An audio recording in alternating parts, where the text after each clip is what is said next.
Olá pessoal, tudo bem com vocês? Aqui é o professor Daniel Evangelista novamente e na aula de agora nós vamos começar a falar sobre os direitos da personalidade. Vamos lá?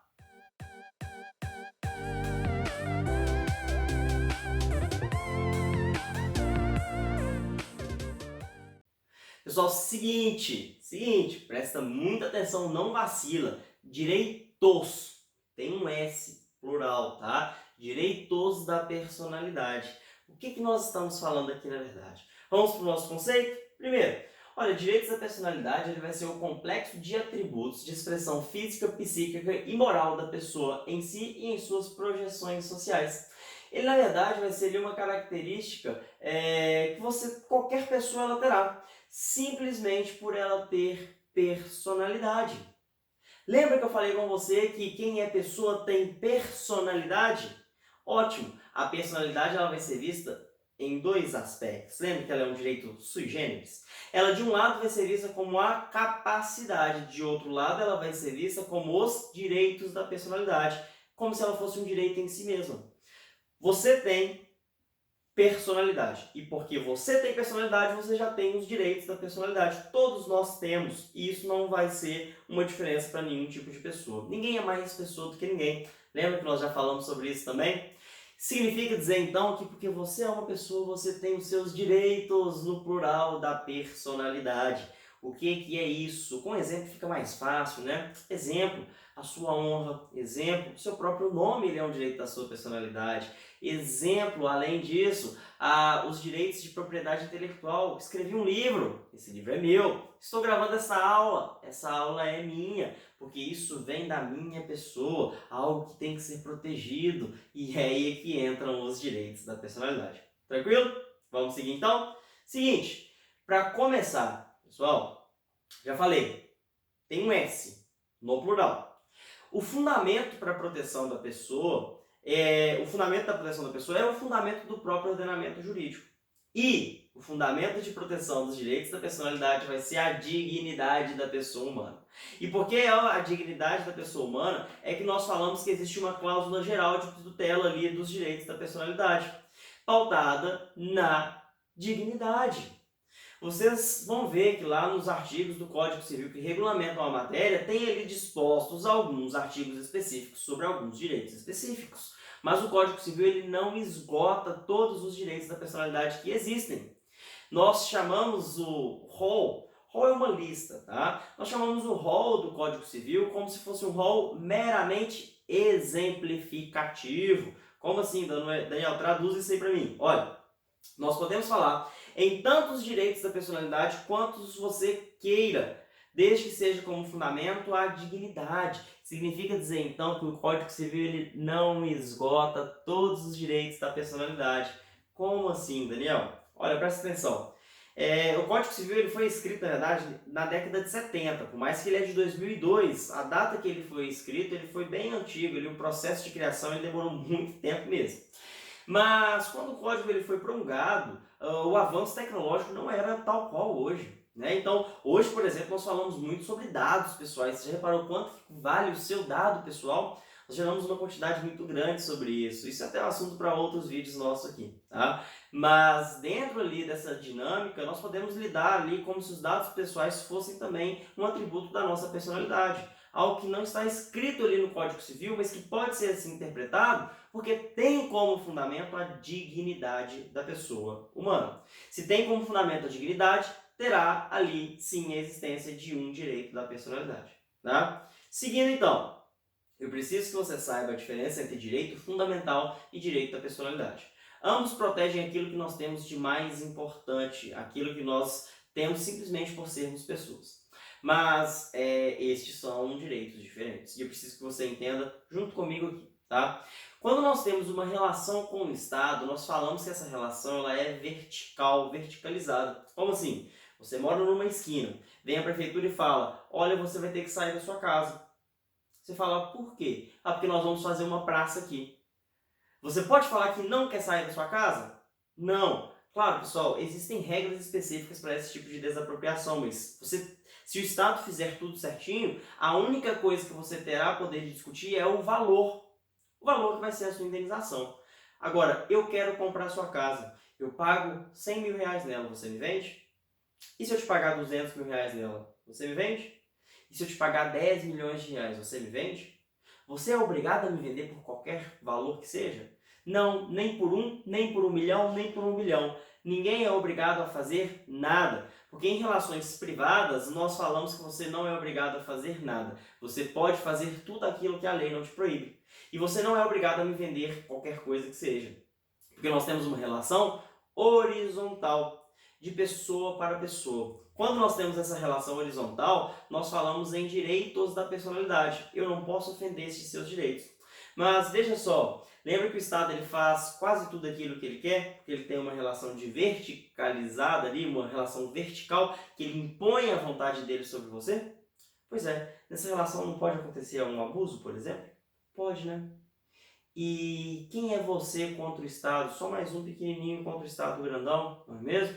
Daí que existem os direitos fundamentais, foram criados, pensados ali, claro, na proteção da pessoa contra esses possíveis abusos estatais. Então são direitos parecidos, um direito da personalidade também poderá ser um direito fundamental, mas nem sempre assim o será.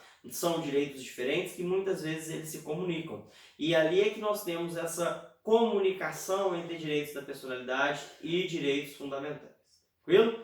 Seguindo então, pessoal, uma pergunta. Morto tem personalidade? Uma pessoa morta, ela terá personalidade? Lembra que nós falamos que a existência da pessoa ela termina com a morte?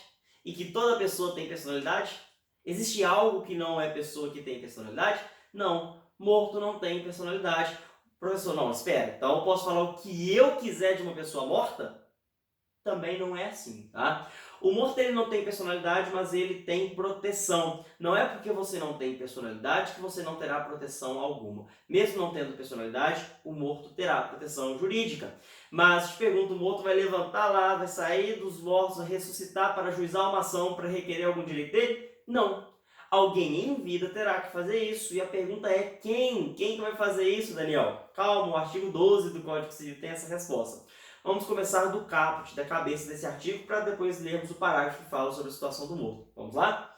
Olha, o artigo 12 fala aqui: pode-se exigir que cesse a ameaça ou a lesão a direito da personalidade e reclamar perdas e danos sem prejuízo de outras sanções previstas em lei. E o parágrafo único ele complementa dizendo a situação do morto.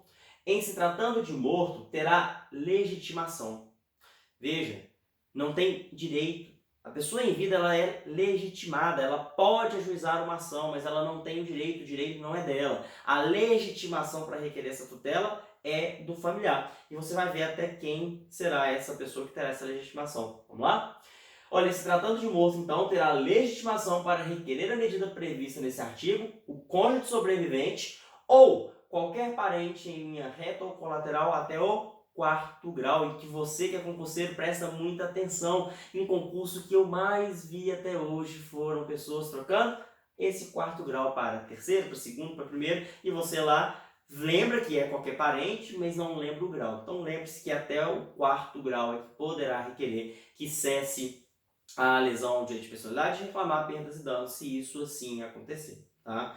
Significa dizer então que o morto ele não tem personalidade, mas ele tem proteção e a família dele terá legitimidade para requerer isso em juízo, se assim for o caso. Tranquilo? Seguindo então, quais são as características dos direitos da personalidade? No artigo 11 nós temos algumas. Vamos lá? Olha, o artigo 11 fala que, com exceção dos casos previstos em lei, os direitos da personalidade são intransmissíveis e irrenunciáveis, não podendo seu exercício sofrer limitação voluntária. Como assim intransmissível? Olha, a partir de hoje a minha honra é sua. Estou transmitindo a minha honra para você. Posso? Não. A única coisa que eu posso transmitir é o meu vídeo para você, mas a minha honra ela é minha. Eu não transmito um direito da personalidade meu para uma outra pessoa. Por isso que lá, quando a pessoa morre, a família não adquire o direito da personalidade dele. A família adquire a legitimação. Lembra disso. Porque o direito da personalidade ele é intransmissível. Não é transmitido de uma pessoa para outra. Tá? Além disso, ele é irrenunciável. Eu não posso renunciar ao meu direito de personalidade. Olha, não tenho mais honra. Pode falar o que você quiser de mim. Não posso renunciar ao direito da personalidade que eu tenho. Tá? Além disso, o exercício do direito não pode sofrer limitação voluntária. E aí eu quero dar uma pausa nesse ponto aqui. Como assim? Olha, eu vou contar um caso para você, você vai entender melhor o que eu estou querendo dizer, tá? Concorda aqui comigo? Um direito da personalidade é a nossa integridade física, né? Tá um atributo ali que já nasce com a pessoa e que merece ser protegido. Tranquilo? E aí eu vou te contar o caso do arremesso de anões. Já escutou esse caso? Não? Então senta na cadeira aí. Vamos lá que eu vou te contar. Funcionou assim. Uma determinada sociedade tinha ali um bar e nesse bar tinha um esporte um tanto quanto duvidoso. Qual era o esporte? Pegar o anão e arremessar o anão. Quem arremessasse mais longe ganhava ali aquele jogo, aquela disputa. Te pergunto, legal? Não, né? Coitado do anão, por que estão fazendo isso com ele? Qual é o problema? O que ele fez com aquelas pessoas? O primeiro pensamento que vem à cabeça é esse, correto? Sim. E aí, o que aconteceu? Proibiram esse jogo, falando, olha, nós precisamos de proteger o anão. Como assim vocês estão arremessando o anão? Onde já se viu? Qual foi a consequência depois da proibição? Isso mesmo que você pensou. O anão se rebelou, tá? O anão falou, não, meu Deus, eu quero ser arremessado. Por quê? Porque o anão disse que se ele não fosse arremessado, ele não teria nenhum tipo de lazer. E aí a pessoa tentou proteger a sua integridade física sem deixar que o próprio anão limitasse ela. Isso é justo? Não. Outro detalhe, quero lutar UFC, vou tomar porrada para todo lado. Pode acontecer isso? Posso. Mas olha só, Daniel, aqui está dizendo que não pode sofrer limitação voluntária. Você estaria limitando a minha integridade física. Pode? Pode, tá? Eu quero que você entenda que esse direito da personalidade, mesmo que ele não sofra essa limitação voluntária, você verá que nós temos uma interpretação diferente disso. Congela nisso que a gente volta já já. Só para a gente voltar. Esse direito da personalidade, além de tudo, ele é extrapatrimonial. Como assim? Quanto que vale o seu nome? Quanto que vale a sua honra? Tem valor? Não. É um direito extrapatrimonial. Ah, Daniel, mas espera aí. Se você colocar o meu nome ali no SPC e no Serasa, você está infringindo ali, manchando a minha honra, então eu vou querer uma indenização por danos morais. E aí vale dinheiro. Tranquilo. O direito em si, ele não é mensurável economicamente, mas a reparação ela terá que ser sempre ali em um valor pecuniário. Claro, não é sempre, existem outras formas de se reparar uma violação ao direito de personalidade e nós vamos aprender isso já já. Mas que fique claro que o direito à personalidade ele não é mensurável economicamente. E lembra lá do caso do arremesso de anões, do UFC, dessa limitação voluntária? Pois é, pelo código não se pode sofrer limitação voluntária. Mas aí, analisando esses casos que sempre acontecem, eu quero limitar a minha integridade física, por exemplo, tenho que poder fazer isso. Por que eu tenho que poder? Porque isso é um exercício da minha personalidade.